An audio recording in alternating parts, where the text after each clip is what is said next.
welcome to this next video of class 11 business studies, and this is lesson 2 forms of business organization. So student, suppose if someone wants to start a business or expand an already existing business, then what should he or she do? Means which form of organization one can adopt. So for that, the person should have proper knowledge about all the forms of business organization, what are their merits, demerits, features of the particular form of organization, isn't it? So in this lesson, we are going to study about those different forms of business organization. So let's see what are the different forms of business organization. They are sole proprietorship, joint Hindu family, partnership, cooperative society, joint stock company.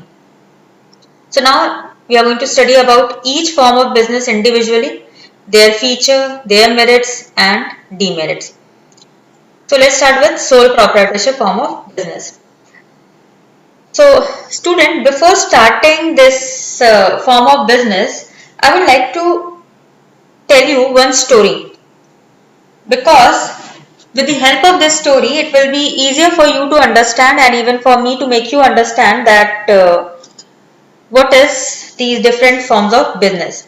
So let's listen very carefully that there was a man and his name was Alok. Okay, it's just an imaginary name, and he wants to start a business of say gems. Then for this business he needs some capital also, so he want to use his own saving for the business, and he had no desire to expand and he want full control over this business, and also that his business should be secret also, because he is the only one, so he need not to share his secrets with anyone else. Then he want to start alone. He doesn't want to consult other. He thought, means because he need not to consult other, he thought that he will be faster in deciding taking any kind of decision. He will be very quicker. So then because he is doing the business all alone, he need not to share the profit also. And because he need not to share the profit, he thought that he will be more motivated, because when you are doing your own work and you are doing very well, so it motivates you a lot, isn't it? So these are certain points on which Alok thought, and he wanted to start for the business where he alone wants to do that business. So on the basis of this story, when he is alone doing all the business, so any such form of business organization which is owned, managed and controlled by an individual, and who is the recipient of all the profit and bearer of all the risk, such kind of business is known as sole proprietorship form of business. Means in our case, Alok, he is managing the business, he is owning the business, controlling the business all alone, and he is also the recipient of all the profit. Means all the profit whatever he is earning from his business will be his only, and if in case of any kind of risk, that too will belong to him only. So I think I have made it clear to you all what sole proprietorship is. Now let's see what are the features of sole proprietorship. So there are 6 features over here. They are formation and closure, liability, sole risk bearer and profit recipient, control, no separate entity, lack of business continuity. And so now let's see on each and every feature one by one. So the first point is formation and closure. The formation and closure of sole proprietorship business is not difficult. That is, no legal formalities are required. So student, for starting any sole proprietorship kind of business, no or very less legal formalities are required. Okay, so while starting any business, you don't require any formalities. So definitely for the closure also, it can also be done easily. There is ease in formation as well as closure of business. Clear? Because no legal formality, so it's not that difficult. Then liability. Owner is personally liable for payment of its debts. Debts means whatever the person has borrowed from anyone.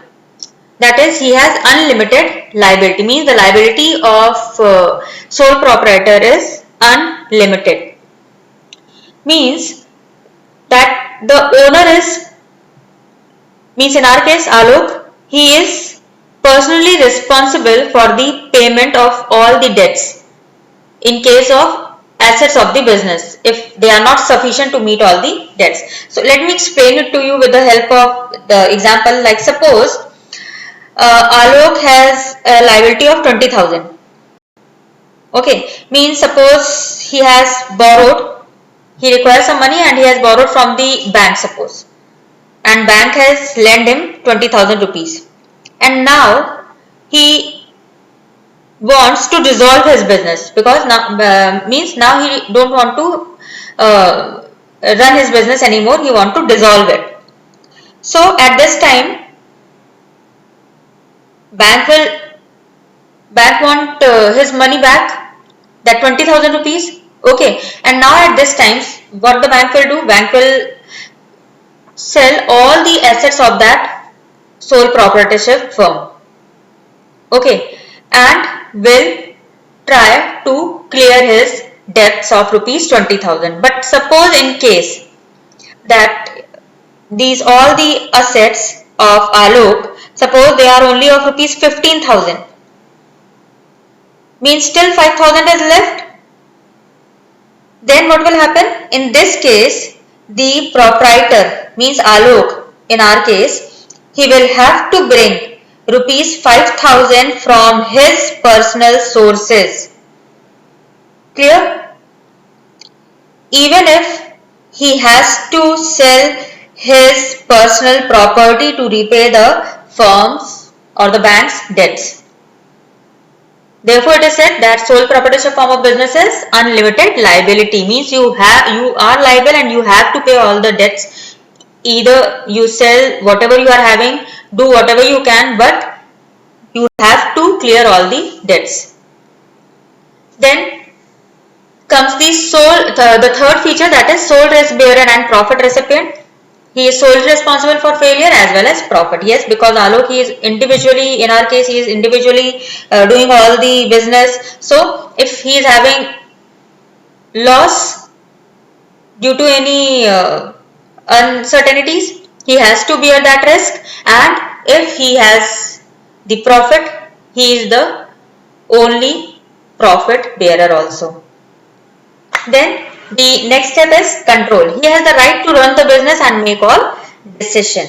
Means the right to run the business, to take all the decision, it is absolutely with the sole proprietor. He can carry out his plans without any interference from other. Means if Alok, he has any plan, he want to do something for his business, he need not to take decisions from other, he need not to take any expert advice from other.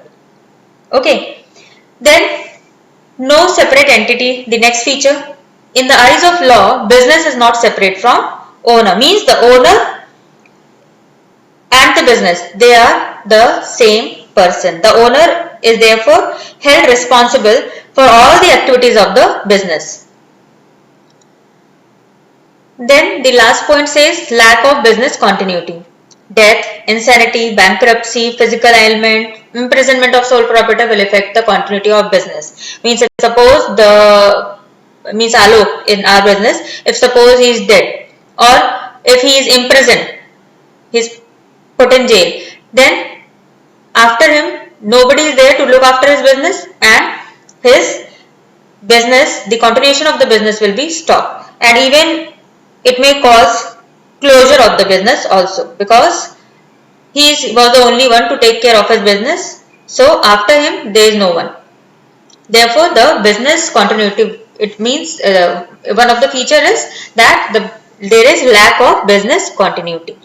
So student, here we ends up with the features of sole proprietorship form of business. And student, I would like to make note of one thing, that please just try to learn these features, means these points. Whenever the point has been given to you, please just mug up all these points, because these are actually the keywords used. Because whenever in board exams some one word questions are asked, so there the examiner, they want these keywords to be used. So please try to learn these keywords also.